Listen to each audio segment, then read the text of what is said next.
The other day there, I was looking at a video of this thing, Pay It or something. The French guy who back in 1974 walked across the Twin Towers in Lower Manhattan. It's just amazing to think what human beings are capable of. And what he did is almost hard to believe. If you haven't heard about this guy, he was a French high rope, high wire acrobat guy who was sitting in his dentist office in Paris and watched a TV documentary about the construction of the Twin Towers in Lower Manhattan back in the late 60s. And he was instantly struck by the idea of he should do a tightrope walk between them, as you do. And between careful planning, several trips over to New York sponsored by a friend who was a circus performer, building scale models of the Twin Towers, he not only walked, as incredible as that fucking sounds, between the two towers on an August morning, a dull August morning. He also danced on the wire, spoke to a seagull, sat on it, made jokes and had banter with the police who were trying to arrest him. And you just look at this and you think about it. How? Why? You know, what's the reason for it? And ultimately, it doesn't matter. The film is called Man on a Wire. You should check it out. It's really excellent. And the photographs are just mind-blowing. And you just think to yourself, what caused the guy to sit there and think, look at these two buildings that were being built, and saying, I'm going to walk across them on a tightrope. And what did that was evolution. That was a moment of evolution. That was a moment where his creativity changed the world. It changed the world in so many ways. The buildings of the Twin Towers are mystical, as tragic as the horrific destruction was. I remember when I first went to New York in the mid-'80s, I was 19, and I remember walking around the corner of the Federal Building off Chambers Street, and I could see them coming close to me as a distance. And when I came around the corner and stood in the World Trade Center Plaza, the enormity of the two buildings just blew my mind, and especially the wind coming down the two towers, the enormous wind, and this guy walks across it on a wire. So I was looking at this photograph and I was saying, well, the two towers is what everyone thinks of, right? The two boxy utilitarian structures that were a quarter of a mile high. But the magic took place in the negative space between the two towers. That tightrope work was only incredible because it took place between the two towers. Not on one of the towers, on the other towers, but between the two towers.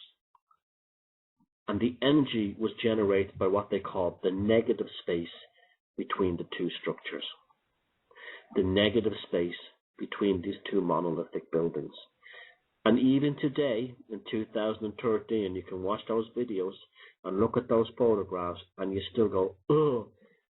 You get dizzy, you get the willies, you get that feeling of like, oh my God. And it's because this tightrope walker crossed the negative space. And that negative space between those two towers was a shift in consciousness.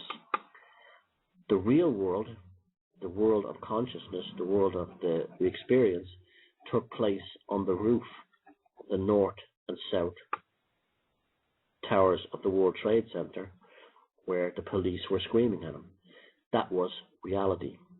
The wire strung between the two of them had allowed Philippe Petit to enter into an altered state of consciousness. And the only thing that had him in that altered state of consciousness was that little piece of wire between the two buildings. But yeah, look at the effect it had on the world. Look what happens when you step out of reality. It blows people's minds. Then I got thinking today about the negative space between those two towers. We focus so much on when those two buildings went down one after the other. I mean, what was really lost there was three things: the North Tower, the South Tower, and the negative space between the two towers. There were three energy forces that day that were lost in those two structures: the North Tower, the South Tower, and the negative space in between the two of them. Because that's just as much an intrinsic part of the construction as the two towers. If that didn't exist, they'd be the one tower. So its presence, its energy, is just as powerful as the two skyscrapers on either side of it. This is the negative space. When you're learning how to draw, the mistake people make is they try to draw exactly what they see with their eye. So if you draw, say, a box, you draw the square and you think of what's inside the box, the interior area. But if you start to look at things in terms of the negative space, which would be the area around the box, that negative space actually allows you to draw more proficiently, because you're not concentrating on the box in the middle, you're concentrating on the invisible space around the outside. Your left brain cannot deal with it. Left brain is going, wait a minute, what? There's nothing around the box. There's nothing around that box. There's just a box. But your right brain is seeing the box. Your right brain is seeing the space around the box. And this allows you to draw it so much better, because your left brain, which is an analytical bully, isn't saying you're a shit artist.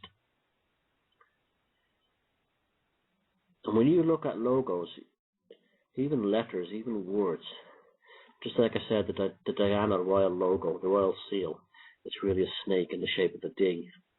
When you get really good at understanding negative spaces, you don't only see them visually, you also see them in other things. For instance, the pause between language, the pause between words says so much. The gap in a piece of musical notation has a sound. It's silence, but silence is a sound. It's an unheard. Philippe Petit, sorry, my mistake. Thank you, Steve. It's an unheard sound. And the same thing when you read words, when you read a sentence.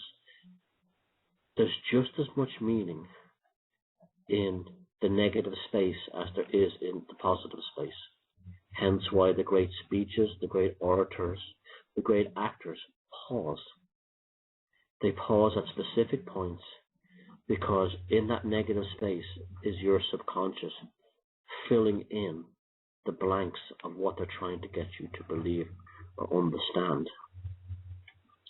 The negative space holds the key to the energetic force behind something, behind an object, a shape, a piece of architecture, a string of language, a prayer, a song, and a piece of art.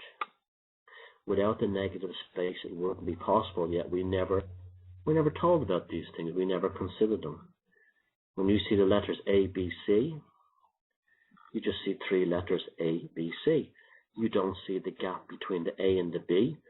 You don't see the negative space between the B and the C.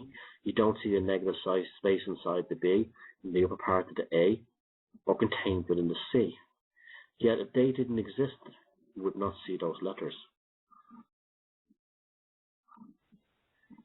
The controlled structure functions space.